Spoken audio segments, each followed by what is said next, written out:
হলো sentence villa. সমাজের মানুষ তাদের পার্ট অফ স্পিচ বলে ডাকে।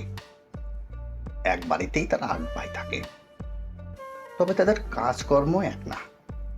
প্রথম ভাইয়ের নাম হলো নাউন, আর তার কাজ হলো সবকিছুর নাম বলা। বাড়িতে যা যা দরকার, শাকসবজি, গোস্ত, মাছ, সবকিছুর নাম বলা। দ্বিতীয় ভাইয়ের নাম হলো প্রোনাউন। নাউন বাড়িতে না থাকলে সে নাউনের কাজগুলো করে দেয়। নাউনের অনুপস্থিতিতে নাউনের সব কাজ প্রোনাউনই করে। তৃতীয় ভাইয়ের নাম হলো অ্যাডজেক্টিভ। নাউন ও প্রোনাউনের পিছনে গোয়েন্দাগিরি করে। তাদের দোষ গুণ লিখে রাখা হলো অ্যাডজেক্টিভের কাজ। চতুর্থ ভাইয়ের নাম হলো ভার্ব। তার কাজ হলো সবার কাজ বলে দেওয়া। খাওয়া দাওয়া, ঘুম, গোসল, সব কাজ বলে দেওয়া। পঞ্চম ভাইয়ের নাম হলো অ্যাডভার্ব।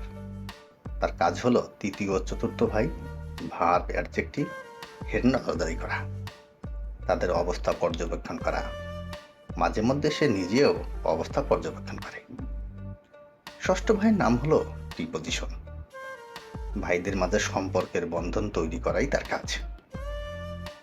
সপ্তম ভাইয়ের নাম হলো কনজাংশন। তার কাজ প্রিপজিশনের কাজের চেয়ে বড়। সে এক বাড়ির সাথে অন্য বাড়ির আত্মীয়তা সম্পর্ক সৃষ্টি করে এবং তারা সবাই মিলে সেই বাড়িতে দাওয়াত খায়। অষ্টম ভাইয়ের কাজটা খুবই দারুণ। তার নাম ইন্টারজেকশন। সে আনন্দে সুখে সব সময় সবার পাশে থাকে। সবার আবেগ প্রকাশ করাই তার একমাত্র কাজ। নাউন